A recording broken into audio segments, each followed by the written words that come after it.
Sukanta Majumdar, doctor Sukanta Majumdar থাকার কথা ছিল, ডক্টর সুকান্ত মজুমদার ছিলেন। দিল্লি থেকে 8 জন হাই লেভেল অফিসার এসেছিলেন। আমরা ন্যাশনাল এডুকেশন পলিসিতে যুক্ত হয়েছি, আমরা PM3-তে যুক্ত হয়েছি, আমরা ভারত সরকারের বিগত 3 বছরের সরকারি নীতি না মানার ফলে তারা বিগত সরকার অর্থ নেয়নি, ভারত সরকার দিতে চাইলেও দিতে পারেনি। আগামী 1 সপ্তাহের মধ্যে এই অর্থবর্ষে গ্র্যান্টও আমরা পাব। সবগুলো কম্পোনেন্ট নিয়ে, সবগুলো ইস্যু নিয়ে আলোচনা হয়েছে।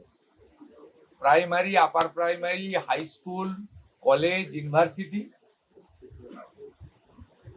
বিদ্যার্থী অর্থাৎ ছাত্রছাত্রীদের কিভাবে আধুনিক শিক্ষা দেওয়া যায়, বেসরকারি শিক্ষা ব্যবস্থার উপর তারা যাতে নির্ভরশীল না হয়, কি করে ছাত্র শিক্ষক শিক্ষিকার রেশিও ঠিক রাখা যায়, কি করে শিক্ষক অধ্যাপক নিয়োগকে রাজনীতি মুক্ত করে অত্যন্ত পরিচ্ছন্নতার সঙ্গে মেধার ভিত্তিতে নিয়োগ করা যায়, বিশেষ করে বিদ্যা মন্দিরগুলোকে কি করে আধুনিক মানের করা যায়, সব পয়েন্ট নিয়ে ইন ডিটেলস আলোচনা হয়েছে।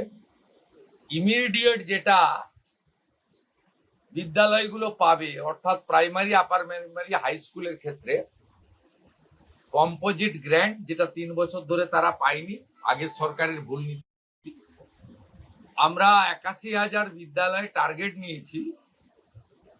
সব জায়গায় গ্যাসে মিড ডে মিল রান্না হবে, সব জায়গায় পর্যায়ক্রমে সোলার প্যানেল হবে, সব জায়গায় অত্যন্ত পরিচ্ছন্ন শৌচালয় থাকবে, সব জায়গায় আর্সেনিক মুক্ত পরিশ্রুত পানীয় জল থাকবে, সব বাচ্চারা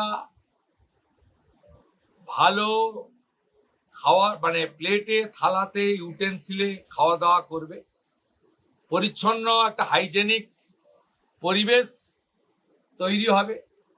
এবং রাঢ়বঙ্গ দিয়ে শুরু হচ্ছে, বীরভূম, বর্ধমান, বাঁকুড়া, পুরুলিয়া, ঝাড়গ্রাম থেকে যে বিদ্যালয়গুলোতে এখনো ফ্যান লাগানো হয়নি, গরমে বাচ্চারা কষ্ট পান, সেই ফ্যান লাগানো।